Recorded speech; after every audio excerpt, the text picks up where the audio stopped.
Salut les amis, c'est parti pour une nouvelle semaine et je me trouve ce matin devant le théâtre Sébastopol à Lille où vous avez rendez-vous demain, mardi 30 octobre, à 19 h pour le meeting de Jean-Luc Mélenchon qui se tiendra ici. Nous prévoyons d'ouvrir les portes vers 18 h, je vous recommande donc d'être à l'heure parce qu'on attend du monde. Et lors de ce meeting, il sera notamment question de la fraude et de l'évasion fiscale. Et vous savez que c'est un sujet qui fait encore l'actualité parce que nous avons découvert le 18 octobre dernier un nouveau système de fraude fiscale à l'échelle européenne qui, par la cession parfois factice d'actions avec ou sans distribution de dividendes, permettait de contourner l'impôt. Et on estime qu'il y en a à l'échelle de plusieurs États européens pour plus de 55 milliards d'euros. La fraude et l'évasion fiscale, c'est un fléau. Parce que pendant que les gouvernements libéraux successifs demandent au peuple de faire toujours plus d'efforts, prétextant qu'il n'y aurait plus d'argent dans les caisses, on voit qu'en fait existent à l'échelle des États de vastes systèmes de contournement de l'impôt qui vident les caisses.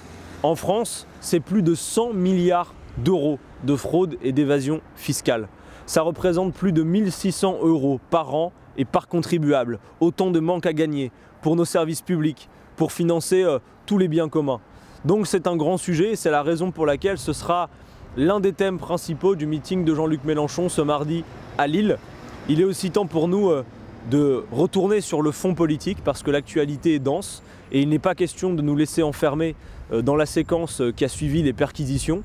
Tout le monde a compris maintenant que nous avions fait l'objet d'un dispositif qui est inédit en politique, dont l'initiative vient bien directement d'un procureur qui dépend du ministère de la Justice et qui a permis un deux poids deux mesures absolument incroyable qui fait que, alors que d'autres forces politiques, dont La République En Marche, ont été mises en cause pour leur compte de campagne et chez qui on n'a pas vu de perquisition, eh bien chez la France Insoumise, chez Jean-Luc Mélenchon et ses collaborateurs, ça a été un système digne d'une opération anti-gang ou antiterroriste. Bien évidemment, nous allons continuer à nous défendre. Vous avez pu voir la semaine dernière l'intervention télévisuelle de Sophia Chikirou. Vous avez pu voir également la conférence de presse de nos avocats et si vous ne l'avez pas vue, je vous invite à la regarder sur YouTube. Bref, nous avons besoin maintenant de reprendre le cours de l'actualité politique, mais j'aime autant vous dire que nous ne baisserons pas les yeux et qu'évidemment notre riposte politique sera également graduelle et feuilletonnée, comme c'est le cas des médias qui régulièrement remettent en scène la colère sans véritablement prendre le temps d'expliquer quel a été le fait générateur de cette colère. Bref, c'est le moment de ne pas baisser les yeux et de reprendre le cours de la vie politique. Ce matin, le monde se lève avec à la tête du Brésil, plus grand pays d'Amérique du Sud, qui a été un pays berceau des forums sociaux, de l'altermondialisme. Et bien ce matin, à la tête du Brésil, un président que l'on résume d'extrême droite, M. Bolsonaro, qui est en fait la synthèse bien étonnante des dangers qui guettent le monde. D'abord, il faut le dire, sur le plan économique, c'est un ultralibéral, qui est en même temps un allié de Trump, qui assume des positions racistes, homophobes, climato-sceptiques, nostalgiques de la dictature militaire. Voilà le danger qui guette aujourd'hui au Brésil. Et je dois le dire, on sait qu'à cette heure, celles et ceux qui, par un prétexte judiciaire, ont organisé l'éviction de notre candidat au Brésil, Lula, qui est maintenant en prison, alors que, comme vous le savez, s'il avait été candidat à l'élection présidentielle du Brésil, il serait sans doute président à cette heure, eh bien ceux-là jubilent. Mais nous leur disons que de la moindre braise, la moindre petite braise, peut repartir le feu à la plaine. Et c'est à la résistance que nous en appelons en ce jour, et alors que le Brésil bascule du côté de l'extrême droite. L'extrême droite qui semble prendre position partout dans le monde. On le voit ce matin au Brésil, mais vous le voyez également partout en Europe. C'est notre principale tâche, car à Emmanuel Macron et les siens, qui nous font croire à un clivage entre les progressistes d'une part, qui en fait sont les ultralibéraux, et les nationalistes d'autre part, on voit qu'il y a en fait un jeu d'alliance objective entre eux pour évincer les oppositions populaires, humanistes, sociales et écologistes. C'est donc à la résistance que nous appelons ce matin.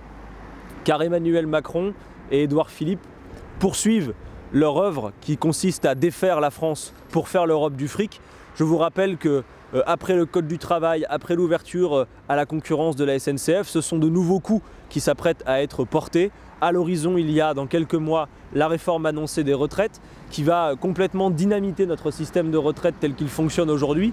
Mais vous avez vu que la grogne commence à monter sur le pouvoir d'achat par exemple, où les Françaises, les Français sont une écrasante majorité, près de 80%, à dire que la situation et la politique du gouvernement aggravent la situation de leur pouvoir d'achat et pensent que d'ici à la fin du quinquennat, leur pouvoir d'achat ne sera en rien amélioré. Évidemment, pour la raison qu'à chaque fois, quand on prétend vous en rajouter quelques miettes, c'est parce qu'on vous en a pris dans l'autre poche. Par exemple, par l'augmentation de la CSG. Qui peut croire véritablement que ce système ce jeu de bento va faire en sorte que le pouvoir d'achat va être augmenté? Ça n'est pas le cas. Et il continue, Emmanuel Macron, de défaire ce qui fait la République sociale. Car la République n'est pas un régime neutre et nos services publics participent de ce qu'est la République. Or, vous l'avez vu, comme moi, le gouvernement s'apprête maintenant à s'attaquer à la fonction publique avec pour objectif la suppression de 50 000 postes de fonctionnaires, avec des plans de départ prétendument volontaires, comme on le voit bien sûr dans le privé. Les ruptures conventionnelles, collectives, c'est toujours effectivement avec le volontariat. Voilà, plan de départ volontaire, changement des statuts de la fonction publique. En réalité, c'est une opération de précarisation massive que s'apprête à réaliser toujours derrière des prétextes budgétaires Emmanuel Macron. Mais qui peut croire que nous avons besoin de moins de fonctionnaires? Quand on voit comment fonctionne le système de santé, qui craque parfois de tous côtés dans les hôpitaux, est-ce qu'on a besoin de moins de fonctionnaires à l'heure où l'on voit combien la mission éducative de l'État est essentielle? Non, nous n'avons pas besoin de moins de fonctionnaires. Il y a besoin de moyens pour faire fonctionner un grand État comme la France et donc nous ne pouvons pas laisser faire. Bref, vous le voyez, l'actualité est riche.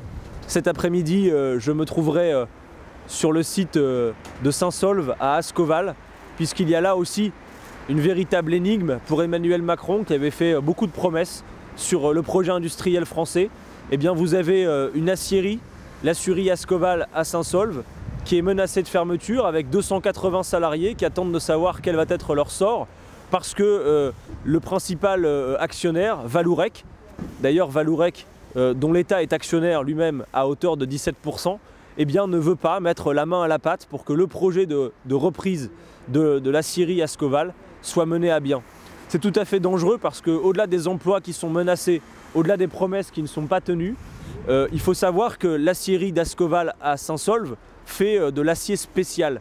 Et ce sont une tuberie avec des tubes qui peuvent effectivement servir dans beaucoup de secteurs, dans le secteur des transports. Et vous imaginez combien demain, lorsque nous aurons à mener le plan de planification écologique, la transformation de notre pays, de nos moyens de production, eh bien l'acier spécial qui est produit là-bas sera absolument nécessaire pour mener à bien nos projets politiques. Donc nous disons que l'État a ici l'occasion de faire valoir ou non sa parole. Est-ce que l'État est en mesure de tordre le bras à Vallourec pour exiger qu'il tienne ses responsabilités et qu'il investisse de manière suffisante pour assurer la pérennité du site? Et si ça n'est pas possible, si l'État n'y arrive pas, eh bien alors l'État doit prendre ses responsabilités car nous avons besoin de maintenir l'activité sur le site d'Ascoval et donc l'État devrait pouvoir nationaliser le site. C'est ce que nous demandons à Bruno Le Maire, si toutefois il n'arrivait pas à se faire entendre, comme il a dit qu'il le ferait, de Vallourec. Nous irons donc cet après-midi sur le site, nous irons rencontrer les salariés pour faire le point avec eux et bien évidemment, comme beaucoup d'élus, nous allons suivre ce dossier jusqu'au bout et je vous appelle vous aussi à la plus grande vigilance. Voilà, il y aurait beaucoup à dire, vous voyez que l'actualité est dense et en tout cas je vous donne rendez-vous ici demain au Théâtre Sébastopol, ce mardi 30 octobre à 19 h pour le meeting de Jean-Luc Mélenchon. Ouverture des portes à 18 h. À demain.